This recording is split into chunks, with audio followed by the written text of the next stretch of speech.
ಇವಾಗ ನಡಿ.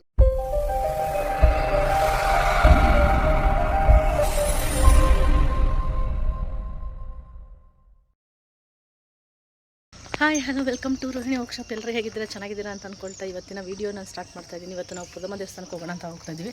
ಸೊ ಪುದ್ದಮ್ಮ ದೇವಸ್ಥಾನಕ್ಕೆ ಹೋಗಿ ಹಣ್ಣು ಕೈ ಮಾಡಿಸ್ಕೊಳ್ಬೇಕು ಅಂತ ಸಡನ್ಲಿ ಡಿಸೈಡ್ ಮಾಡಿದ್ದು. ಸೊ ಬನ್ನಿ ದೇವಸ್ಥಾನಕ್ಕೆ ಹೋಗ್ಬಿಟ್ಟು ಬರೋಣ. ಗಾಡಿಯಲ್ಲಿ ಹೋಗೋದ್ರಿಂದ ತುಂಬ ಲಾಂಗ್ ಆಗಿರೋದ್ರಿಂದ ಸ್ವಲ್ಪ ಕೇರ್ಫುಲ್ಲಾಗಿ ಹೋಗಬೇಕು. ಬೇಗನೆ ಹೊರಟಿದ್ದೀವಿ. ಸೊ ಬನ್ನಿ ಹೋಗೋಣ. ಬಂದಿರೋದು ನಮ್ಮೂರ ಹತ್ರ ಇರೋ ಪುದ್ದಮ್ಮ ದೇವಸ್ಥಾನಕ್ಕೆ. ನೋಡಿ ಫುಲ್ ಇವತ್ತು ಆ್ಯಕ್ಚುಲಿ ಹೇಳ್ಬೇಕಂತಂದರೆ ಖಾಲಿ ಇದೆ. ಇಷ್ಟು ಖಾಲಿನೇ ಇರಲ್ಲ, ಯಾವಾಗ್ಲೂ ಫುಲ್ ರಶ್ ಇರುತ್ತೆ. ನೋಡಬೇಕು ಇನ್ನು ಹೋಗ್ತಾ ಏನಾದರೂ ರಶ್ ಆಗುತ್ತಾ ಏನು ಅಂತ ನೋಡಬೇಕು. ಇನ್ನು ರಶ್ ಆಗೋಕ್ಕಿಂತ ಮೊದಲೇ ನಾವು ಪೂಜೆ ಮಾಡಿಸ್ಕೊಳ್ಳುವ ಬನ್ನಿ. ಫ್ರೀ ಇರುವಾಗಲೇ ಇಷ್ಟೊಂದು ಫ್ರೀ, ತುಂಬ ಖುಷಿಯಾಗಿ ದರ್ಶನ ಈಸಿಯಾಗಿ ಆಗುತ್ತೆ. ಇವತ್ತು ಪ್ರತಿ ಸರಿ ಬಂದಾಗ ತುಂಬ ಹೊತ್ತು ನಿಂತ್ಕೊಳ್ಬೇಕಿತ್ತು, ಈ ಸರಿ ಈಸಿ ದರ್ಶನ.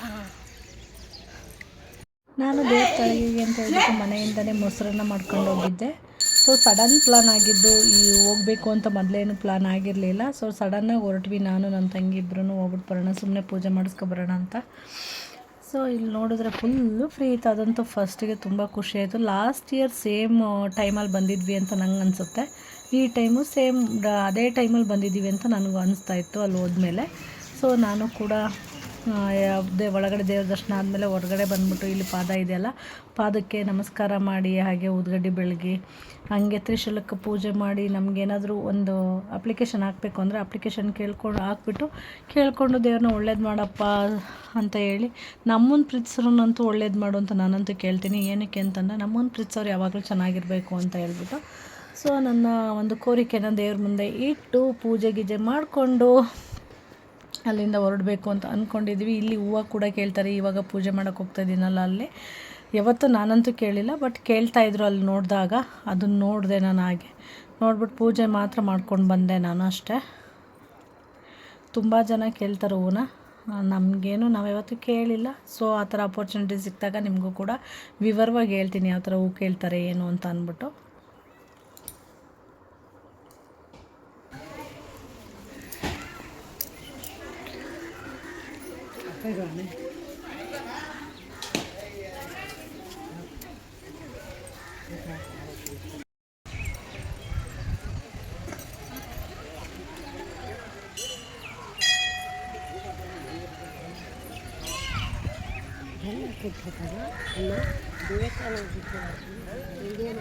ಇಲ್ಲವಾ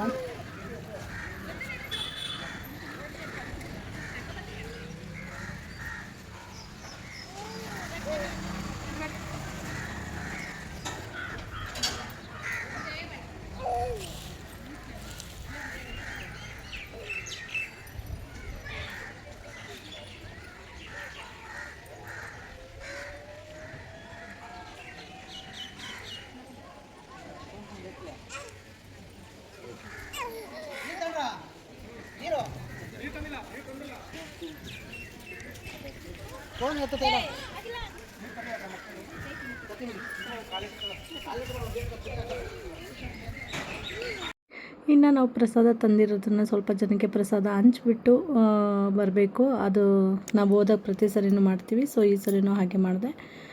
ಹಾಗೆ ಜೊತೆಗೆ ಹಂಚಿದ ಮೇಲೆ ಕೈ ತೊಳ್ಕೊಂಡು ಬರೋಕ್ಕೆ ಹೋಗ್ತಾ ಇದ್ದೀನಿ, ಕೊಟ್ಬಿಟ್ಟು ಬಾಕ್ಸ್ನ. ಮತ್ತೊಂದು ಹೃದಯ ಹುಡುಕುವ ಆಸೆ ನನಗಿಲ್ಲ. ನಿನ್ನ ಜಾಗಕ್ಕೆ ಮತ್ತೊಬ್ಬರು ಬರುವುದು ನನಗೆ ಇಷ್ಟವಿಲ್ಲ, ಯಾಕೆಂದರೆ ಅವರು ಯಾವತ್ತೂ ನೀನಾಗಲು ಸಾಧ್ಯವೇ ಇಲ್ಲ. ಹಾಗೆ ಫೋಟೋ ತೊಗೊಳ್ತಾ ಇದ್ವಿ. ಫೋಟೋ ತೊಗೊಂಡು ಪೂಜೆ ಅಂತೂ ತುಂಬ ಈಸಿಯಾಗಿ ಆಯ್ತಲ್ಲ. ಇವತ್ತು ರಶ್ ಇರಲ್ಲ, ಸಾಮಾನ್ಯ ಭಾನುವಾರ ಮಂಗಳವಾರ ರಶ್. ಸೊ ನಾವಂತೂ ಸಿಕ್ಕಾಪಟ್ಟೆ ರಶಲ್ಲೇ ಒಂದು ಟೈಮ್ ಬಂದಿದ್ದು. ಅಂದರೆ ಆಲ್ಮೋಸ್ಟ್ ಅಲ್ಲಿ ನಾನು ಬಂದಿರೋದು ಫ್ರೀ ಇರೋ ಟೈಮಲ್ಲೇ ಬಂದಿದ್ದೀನಿ ನಾನು. ತೀರಾ ರಶಲ್ಲಿ ಬಂದೇ ಇಲ್ಲ ನಾನು. ಸೊ ಅದೊಂದು ಖುಷಿ ಅಂತಲೇ ಹೇಳ್ಬೋದು. ಯಾಕೆಂದರೆ ಯಾವಾಗ ಬಂದಾಗ್ಲೂ ಗಜಿಬಿಜಿ ಅಂದ್ಕೊಂಡು ತುಂಬ ರಶಲ್ಲಿ ನಿಂತ್ಕೊಂಡು ನಾನು ನೋಡಿದ್ದೀನಿ ಕೆಲವೊಂದೊಂದು ವೀಡಿಯೋಸಲ್ಲಿ ಸಿಕ್ಕಾಪಟ್ಟೆ ರಶ್ ಇರುತ್ತೆ. ಬಟ್ ಅದಂತೂ ಆಗಿಲ್ಲ. ಸೊ ಇಲ್ಲಿ ನೋಡಿ ನಾಗದೇವತೆ ಪ್ರತಿಷ್ಠಾಪನೆ ಇಲ್ಲಿದೆ. ಸೊ ದೇವಸ್ಥಾನದಲ್ಲಿ ಇನ್ನೊಂದು ತಪ್ಪು ಮಾಡ್ತಾರೆ ಅಂತಂದರೆ, ಯಾರಾದರೂ ಒಬ್ರು ಏನಾದರೂ ಮಾಡಿದ್ರೆ ಬೇರೆ ಎಲ್ಲರೂ ಏನೇನೋ ಮಾಡ್ಕೊಂಡು ಹೋಗ್ತಾ ಇರ್ತಾರೆ. ಸೊ ಯಾರಾದರೂ ಒಬ್ಬರು ಏನಾದರೂ ಮಾಡಿದ್ರೆ ಡೆಫಿನೆಟ್ಲಿ ಎಲ್ಲರೂ ಮಾಡ್ತಾರೆ. ಯಾರು ಏನೂ ಮಾಡಬೇಡಿ. ಯಾಕೆಂದರೆ ದೈವಶಕ್ತಿ ಇದೆ ಅಂತ ನಂಬಿ ಅದ್ರ ಬಿಟ್ಟರೆ ಅದರಲ್ಲಿ ಅದು ಮಾಡಿದ್ರೆ ಒಳ್ಳೇದಾಗುತ್ತೆ, ಇದು ಮಾಡಿದ್ರೆ ಒಳ್ಳೇದಾಗುತ್ತೆ ಅನ್ನೋದನ್ನು ನಂಬೇಡಿ. ಯಾಕೆಂದರೆ ನಮ್ಮ ಕರ್ಮಾನುಫಲ ಏನೇನು ಇರುತ್ತೆ ಅದನ್ನು ಅನುಭವಿಸ್ಲೇಬೇಕು ಅನ್ನೋದು ವಿಧಿಯ ಲಿಖಿತ ಅಂತ ನಾವು ನಂಬೋರು. ಸೊ ಅದು ಮಾಡಬೇಕು, ಕೆಟ್ಟದಾಗುತ್ತೆ, ಅವ್ರಿಗೇನೋ ಆಗುತ್ತೆ ಅನ್ನೋದನ್ನು ಯಾವತ್ತೂ ನಂಬಿ ದೇವಸ್ಥಾನನ ಆದಷ್ಟು ಶುಚಿಯಾಗಿ ತುಂಬ ಕ್ಲೀನಾಗಿ ಇಟ್ಕೊಳ್ಳೋಕ್ಕೆ ಪ್ರಯತ್ನ ಪಡಿ. ಗಲೀಜು ಮಾಡಿ ಆಮೇಲೆ ಏನೇನೋ ಮಾಡೋಕ್ಕೆ ಟ್ರೈ ಮಾಡಿಬಿಡಿ, ನನ್ನ ಅಭಿಪ್ರಾಯ. ನಿಮಗೂ ಸರಿ ಅನಿಸಿದ್ರೆ ಅವರು ಟ್ಯಾಗ್ ಮಾಡಿ. ಹೌದಲ್ಲ ಪುಷ್ಪ? ಕೆಟ್ಟದ್ದು ಯಾವತ್ತೂ ಬಯಸಬಾರ್ದು, ಒಳ್ಳೇದನ್ನ ಕೆಟ್ಟವ್ರಿಗೂ ಕೂಡ ಒಳ್ಳೇದನ್ನ ಬಯಸೋದನ್ನ ಕಲಿಬೇಕು. ಯಾಕೆ ಅಂತಂದರೆ ಕೆಟ್ಟದ್ದು ಜಾಸ್ತಿ ದಿನ ಶಾಶ್ವತ ಅಲ್ಲ, ಒಳ್ಳೆಯದು ಶಾಶ್ವತ. ನೋಡಿ ಫೈನಲಿ ದೇವಸ್ಥಾನದ ಆವರಣ ಎಷ್ಟು ಫ್ರೀಯಾಗಿದೆ. ಬಸ್ಸೇ ಇಲ್ಲ.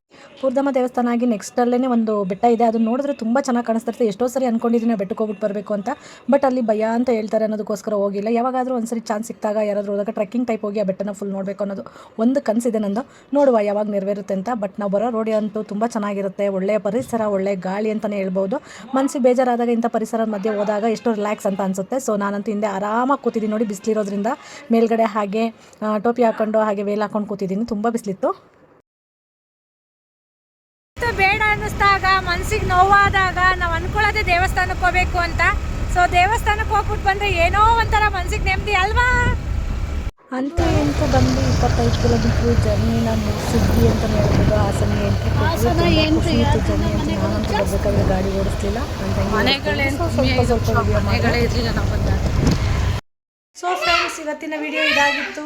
ನಾವು ದೇವಸ್ಥಾನಕ್ಕೆ ಹೋಗ್ಬಿಟ್ಟು ಬಂದ್ವಿ, ಮನೆಗೆ ತಲುಪಿದ್ವಿ ಸೇಫಾಗಿ ಅಂತ ಹೇಳ್ತಾ ಇವತ್ತಿನ ವಿಡಿಯೋ ಇಷ್ಟ ಆಗಿದ್ರೆ ಲೈಕ್ ಮಾಡಿ, ಶೇರ್ ಮಾಡಿ, ಕಮೆಂಟ್ ಮಾಡೋದನ್ನ ಮರಿಬೇಡಿ. ಆ್ಯಂಡ್ ಹೊಸ ವಿಡಿಯೋದೊಂದಿಗೆ ಮತ್ತೆ ಸಿಗುವ ಅಂತ ಹೇಳ್ತಾ bye bye, take care, all love you.